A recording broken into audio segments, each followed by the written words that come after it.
significaba este concepto de tribulación aquí? Significaba caminar bajo estrechez, bajo presión, hacer que alguien se sienta encerrado, restringido, sin opciones, como las uvas presionadas para sacar vino cuando son pisoteadas. Y de entonces os entregarán a tribulación, ¿sí? Habla de como el que está pisando uvas, ¿no? Y os matarán y seréis aborrecidos de todas las gentes, no solo de unos cuantos, de todas las gentes por causa de mi nombre.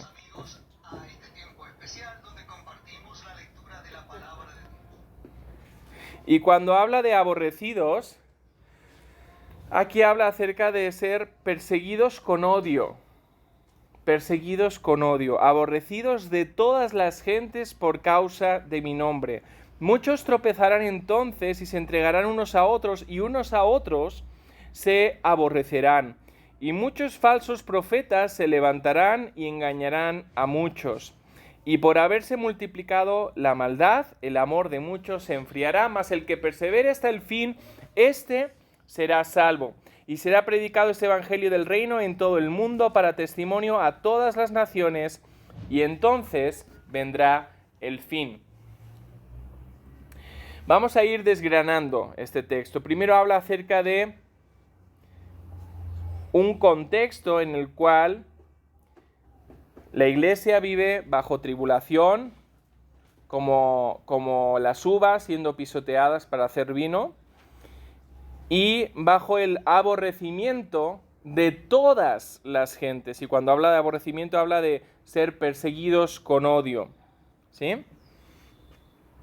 Y la presión aquí, sobre todo, y lo vamos entendiendo mientras se van acercando los tiempos todavía más, la presión viene por el miedo a la discriminación, ¿no? El miedo a que te señalen, el miedo a no ser uno más, ¿no? A ser algo distinto, ¿sí?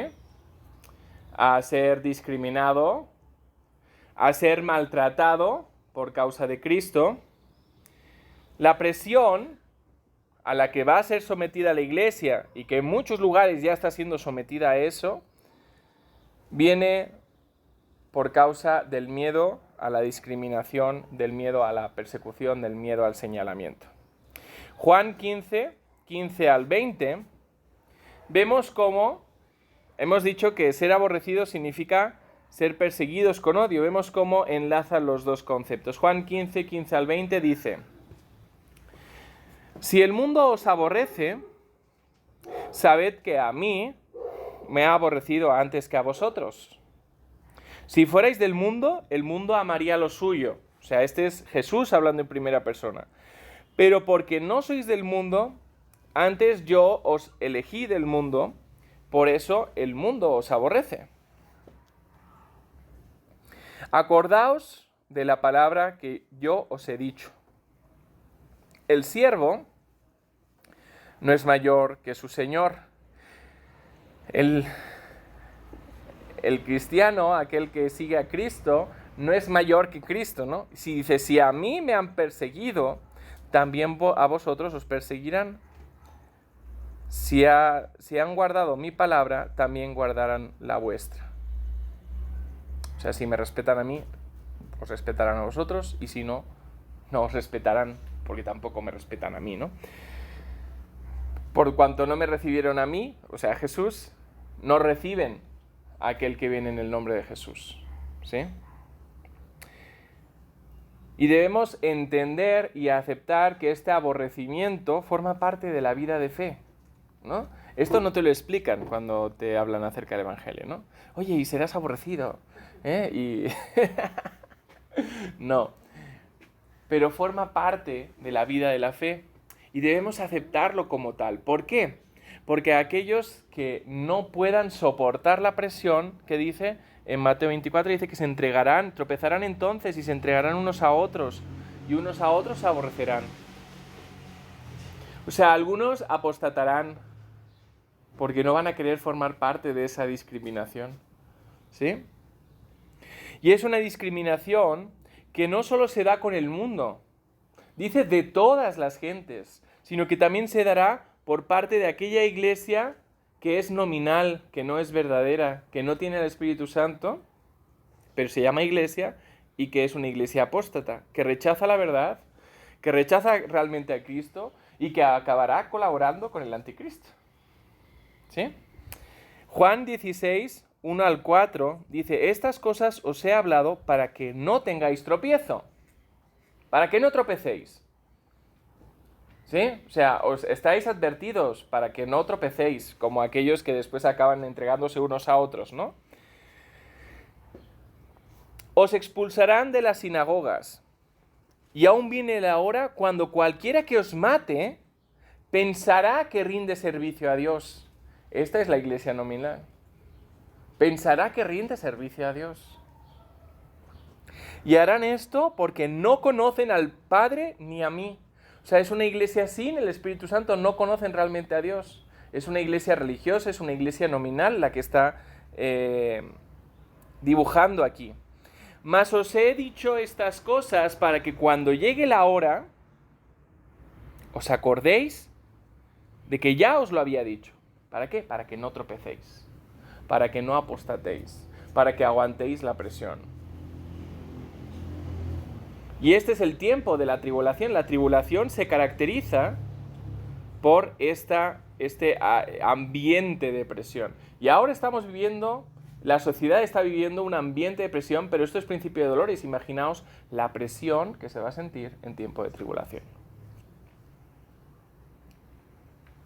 Es una iglesia a la cual, bueno, igual que la iglesia de la Odisea, a la cual se le dice: he aquí, es Cristo hablando en primera persona, he aquí yo estoy a la puerta y llamo. Es una iglesia que no ha dejado entrar a Cristo. Es una iglesia que tiene a Cristo fuera de la iglesia. Dice: si alguno oye mi voz y abre la puerta, como diciendo, a ver si alguno de aquellos que todavía no me han recibido como tal, me quieren recibir. Es un llamamiento a esa iglesia del último tiempo. Dice: entonces entraré a él y cenaré con él y él conmigo. Pero no debemos temer. Dice: ya estamos avisados, no tropecéis, aguantad la presión. No debemos temer. ¿Por qué? Porque en toda persecución, Cristo va a estar con nosotros. Mateo 10, 17 al 22, Mateo 10, 17 al 22 dice: guardaos de los hombres. No es de los hombres y juntaos con las mujeres. O sea, de los hombres en general. Dice: tened cuidado de vosotros mismos. Cuando dice guardaos, cuidaos de vosotros mismos. ¿Por qué? Porque os entregarán a los concilios. Aquí en el original dice tribunales, o sea, los tribunales seculares, por decirlo así. Lo digo para que no entréis en confusión cuando hablamos de concilio, que no penséis de iglesia. Aquí no está hablando de iglesia. Os entregarán a los tribunales y en sus sinagogas os azotarán. Y aun ante los gobernadores y reyes seréis llevados por causa de mí para testimonio a ellos y a los gentiles. Mas cuando os entreguen, no os preocupéis por cómo o qué hablaréis, porque en aquella hora os será dado lo que habéis de hablar. En el momento, no os intentéis preparar discursos mentales. ¿Sí? Nada. Dios dará la palabra en su momento. Porque no sois vosotros los que habláis, sino el Espíritu de vuestro Padre que habla en vosotros. El hermano entregará a la muerte al hermano y el padre al hijo. Y los hijos se levantarán contra los padres y los harán morir. Y seréis aborrecidos de todos por causa de mi nombre. Mas el que persevere hasta el fin, éste será salvo. Cuando os persigan en esta ciudad, huid a la otra, porque de cierto os digo que no acabaréis de recorrer todas las ciudades de Israel antes de que venga el Hijo del Hombre. El otro día me preguntaba José, me decía cuál debía ser nuestra respuesta, ¿no? Ante la persecución, o sea, luchar o huir, ¿no? Y yo decía, pues ni una cosa ni la otra, sino todo lo contrario, ¿no? O sea, hay a veces, como vemos con Pablo, cuando huye de Damasco, que nos tocará huir y que el Espíritu nos llevará a huir. Y habrá veces que el Espíritu nos llamará a dar testimonio. Y dar testimonio significará dejarnos de agarrar, ¿sí? Entonces ahí el discernimiento y la guía del Espíritu en esa vida bajo presión y bajo tribulación y bajo amenaza es esencial. O sea, es una iglesia guiada por el Espíritu Santo en cada cosa, ¿sí? Esto con respecto al versículo 9 de Mateo 24. Después vemos en el versículo 11, dice que habla del engaño de falsos profetas, ¿sí? El engaño será para aquellos que no estén aferrados a la palabra, sino solo a lo que ven. ¿Por qué? Mateo 24, 24. Porque se levantarán falsos cristos y falsos profetas y harán grandes señales y prodigios, de tal manera que engañarán, si fuera posible, a los escogidos. O sea, que mostrarán un falso poder. Mostrarán un poder maligno y suplantador. ¿Sí? Se mostrarán como que es un poder de parte de Dios, pero no será de parte de Dios. Una vez más, el discernimiento. Cosa importante. Y por tanto, si es así, habla de una infiltración intencional del enemigo en la iglesia. ¿Sí? Intencional, no es algo de, ay no, pues pobre, es que es un mal cristiano y pues, no sé, ha dejado entrar cosas feas en su vida y eso es lo que está transmitiendo a los demás. No es eso. Es una iglesia infiltrada por falsos profetas, por gente que dirá hablar de parte de Dios, pero no estará hablando de parte de Dios. Que dirá hacer lo que hacen, esas señales y prodigios de parte de Dios, pero esas señales y prodigios no vendrán de parte de Dios. ¿Sí? ¿Cómo es que la iglesia sobrevive, la verdadera iglesia, a esos falsos profetas? Discernimiento y sobre todo, Apocalipsis 22:7 dice, he aquí vengo pronto, bienaventurado el que guarda las palabras de la profecía de este libro. ¿Sí? La palabra profética más segura siempre va a ser la palabra de Dios. Una de las cuestiones que vamos a ver en estos falsos profetas va a ser que van a dirigir la atención hacia ellos mismos, los personalismos, número 1. Número 2, van a tergiversar la palabra. Y eso lo vemos, ¿no? En las teologías de la prosperidad y en otras cosas, ¿no? O sea, gente que dice hablar de parte de Dios, pero tergiversan la palabra de Dios. Y cuando hay engaño, Dios no puede estar ahí, ¿sí? Entonces, esta infiltración no será fácil de observar para aquellos que no estén velando, para aquellos que no tengan discernimiento de parte del Espíritu. Dice Mateo 7, 15 al 18, dice, guardaos de los falsos profetas, porque vienen a vosotros vestidos de ovejas, pero por dentro son lobos rapaces. Por sus frutos los conoceréis. ¿Acaso se recogen uvas de los espinos o higos de los abrojos? Así todo buen árbol da buenos frutos, pero el árbol malo da frutos malos. No puede el buen árbol dar malos frutos, ni el árbol malo dar buenos frutos. Lo vamos a ver, lo vamos a poder discernir si es que la atención está centrada en Cristo o si es que la figura de Cristo se utiliza para beneficio propio de ellos. Y entonces lo vamos a ver por los propios frutos. Aquellos que siguen las enseñanzas de esas personas, ¿siguen a Cristo o le siguen a esas personas, ¿no? Y esto evidenciará dos bandos.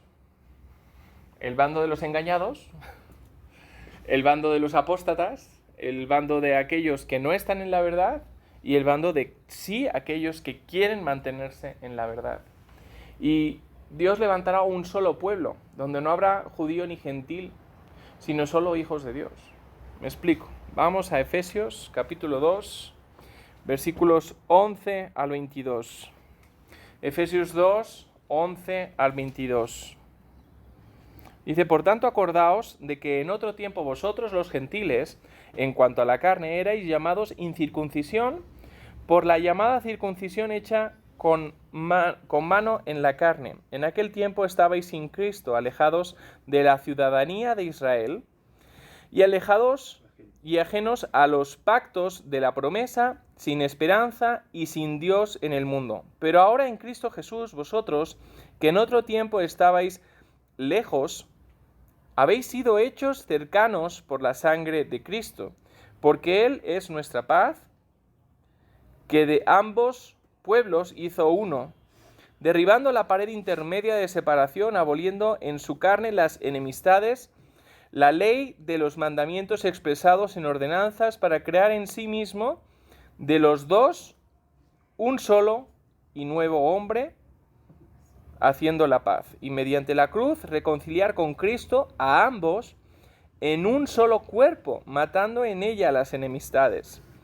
Y vino y anunció las buenas nuevas de paz a vosotros que estabais lejos y a los que estaban cerca, porque por medio de él los unos y los otros tenemos entrada por un mismo espíritu al Padre.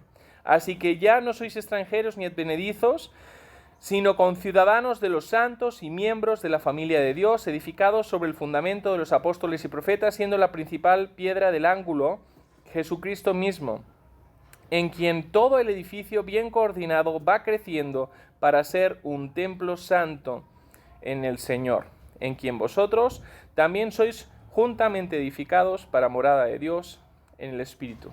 Este es el llamamiento que Dios hace, donde ya no va a haber denominacionalismos, no es que yo soy judío, es que tú eres gentil, es que el otro es evangélico, es que el otro... Todo va a ser reunido en Cristo. Aquellos que amen la verdad, aquellos que amen a Cristo, no habrá diferencias doctrinales. Tendremos una misma fe, tendremos un mismo Señor, tendremos un mismo Espíritu. Y esto no es un llamado a judaizar. Hay algunos que dicen, no, y es que hay que volver a no sé qué rollos y patrañas, ¿no? No es eso. 1 Corintios 7, 17 al 24 lo explica bien, dice, pero cada uno como el Señor le repartió y como Dios llamó a cada uno, así haga. Esto ordeno en todas las iglesias. ¿Fue llamado a alguno siendo circunciso? Quédese circunciso. ¿Fue llamado a alguno siendo incircunciso? ¿Siendo gentil? No se circuncide.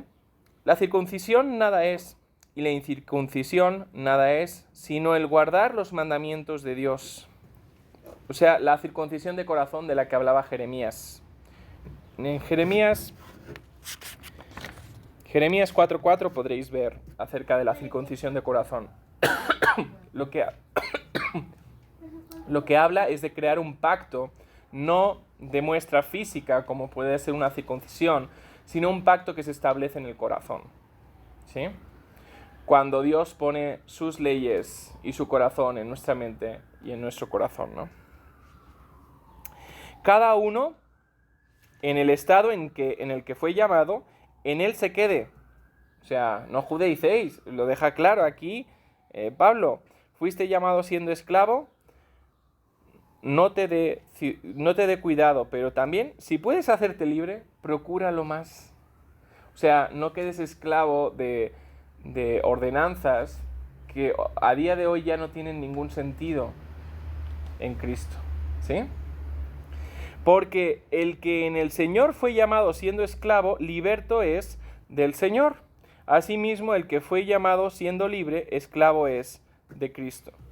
Por precio fuisteis comprados, no os hagáis esclavos de los hombres, cada uno hermanos, en el estado en el que fue llamado, tercera vez que lo dice, así permanezca para con Dios, cada uno en el estado en el que fue llamado.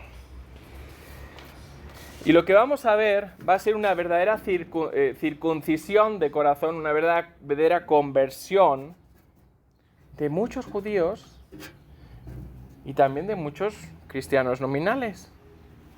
¿Sí?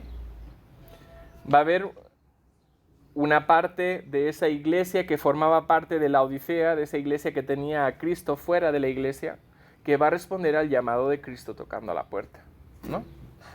Hebreos 8:10 dice, por lo cual este es el pacto que haré con la casa de Israel después de aquellos días, dice el Señor. Pondré mis leyes en la mente de ellos y sobre su corazón las escribiré y seré a ellos por Dios y ellos me serán a mí por pueblo.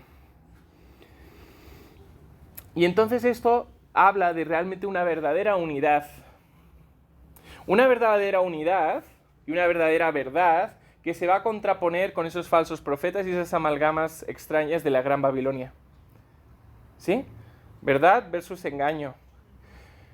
En la verdad habrá una verdadera unidad. En el engaño habrá esa amalgama de hierro y barro del que hablábamos hace 2 semanas, ¿no? Efesios 1, 9 al 10 dice, dándonos a conocer el misterio de su voluntad, según su beneplácito, el cual se había propuesto en sí mismo de reunir todas las cosas en Cristo, en la dispensación del cumplimiento de los tiempos, así las que están en los cielos como las que están en la tierra. Dios lo va a reunir todo en Cristo. ¿Sí? Y esos pueblos que ahora tienen denominaciones diferentes van a ser reunidos en la verdad de Cristo. Como dice Efesios 4, 5 al 6, un Señor, una fe, un bautismo, un Dios y Padre de todos, el cual es sobre todos y por todos y en todos. El versículo 12 de Mateo 24 también nos habla acerca del enfriamiento del amor. De eso ya hablamos hace algunos días, por tanto no nos vamos a quedar tanto tiempo hablando sobre esto. El versículo 13 habla de el que persevere será salvo, y el versículo 14 habla de el evangelio predicado en todo el mundo. Estas 3 cuestiones, versículos 12, 13 y 14, nos hablan acerca de cuál debe ser la postura y la acción de la iglesia en tiempo de tribulación. Primero, el amor se enfriará. ¿Por qué? Pues por causa de los versículos anteriores, de la persecución, del aborrecimiento y del engaño dentro de la iglesia. Entonces este amor, si se enfría, no permite cumplir con el primer y gran mandamiento. Recordemos, Mateo 22, 36 al 40. Maestro, ¿cuál es el gran mandamiento en la ley? Jesús le dijo, amarás al Señor tu Dios con todo tu corazón y con toda tu alma y con toda tu mente. Este es el primero y grande mandamiento, y el segundo es semejante. Amarás a tu prójimo como a ti mismo. De estos 2 mandamientos depende toda la ley y los profetas. Una iglesia sin amor se convierte en una iglesia sin Cristo. Por tanto, hay que cuidar eso, ¿sí? Pedirle a Dios que nos llene de su amor, ¿sí? Para poder permanecer en esos tiempos de tribulación donde el amor se va a enfriar. Dice, ¿y cuándo te dimos de comer? ¿Y cuándo tal? ¿Y cuándo cual? Hay muchos que no lo harán y hay otros que sí. Hay unos que mantendrán el amor por Cristo y por tanto podrán amar al prójimo, y hay otros que lo perderán. Y eso lo hemos visto en medio de toda esta situación. Yo recuerdo de las primeras imágenes que hubo aquí en México de alguien que se estaba ahogando en la calle, ¿no? Y lo dejaron ahí como un apestado mientras llamaban a alguien, ¿no? En vez de ayudar a esa persona. Y dices, ¿dónde está el amor? ¿No? Ok, entonces, el amor se enfriará, por tanto hay que cuidar el amor. El que persevere será salvo, cosa importante. Perseverar. No ser dormidos, ser tenaces. ¿Entendemos aquí el concepto ser de tenaz? ¿Sí? Esa es una característica del carácter del creyente, del carácter del cristiano, del carácter del Hijo de Dios. La perseverancia. ¿Sí? Porque pues siempre ha habido personas que han sufrido el efecto Coca-Cola, ¿no? O sea, tú echas la Coca-Cola y todo sube, y después no quedó en nada porque todo era espuma, ¿no? Y no, o sea, hablamos de perseverancia, todo lo contrario. Dicho en otras palabras, en Lucas 21, 19 dice, con vuestra perseverancia ganaréis vuestras almas. Con vuestra perseverancia ganaréis vuestras almas. La salvación requiere de esa perseverancia. ¿Sí? El que persevere será salvo. Capítulo 14, el Evangelio será predicado en todo el mundo. Y si... dice, entonces vendrá el fin. ¿Cómo es que la iglesia puede acelerar los tiempos y acortar los periodos de tribulación? Predicando el Evangelio, haciendo lo que le toca, haciendo la obra, ¿no? Ay, no, es que tengo miedo, es que me voy a quedar en mi casa encerrado, ¿no? Algunos son así, ¿no? Es que me da miedo hablar y no sé qué y tal. Y no hablan por ningún lado, ni en redes sociales, ni en ninguna parte. Ay, no sea que me critiquen, no sea que me discriminen, no sea que me censuren en Facebook 24 horas, ¿no? O más, quién sabe, a lo mejor que te cierren la cuenta. El Evangelio será predicado en todo el mundo. Esta es una de las señales de la venida de Cristo, previas a la venida de Cristo. Y también una de las formas de acelerar su venida. Así que la Iglesia, cumpliendo su labor, siendo fieles y perseverantes, acelera la venida de Cristo. Podemos contribuir al cumplimiento de las señales. Y eso depende de nosotros, no depende de nadie más. Predicar el Evangelio. ¿Cuál es nuestro papel en medio de la tribulación, en medio de la dificultad? Ahora, predicar el Evangelio, amar al prójimo. ¿Poner nuestra vida en riesgo? Sí, pues nos van a aborrecer, nos van a perseguir, no importa. Cumplamos el ministerio que Dios nos da como iglesia en medio de la tribulación. Y veremos que Dios se va a glorificar, porque dice, oye, y cuando os entreguen a los tribunales, a los concilios, no os preocupéis de qué debéis de hablar. Yo os daré palabra, porque no seréis vosotros, será el Espíritu Santo que está en vosotros. Así es como la iglesia debe vivir el periodo de tribulación. Que no podemos decir que todo el mundo esté en principio de dolores, tampoco. No todo el mundo está en principio de dolores. Hay parte del mundo que ya está en periodo de tribulación. Por tanto, tampoco seamos ajenos a eso. Cuando veas las barbas de tu vecino cortar, pon las tuyas a remojar, ¿no? Porque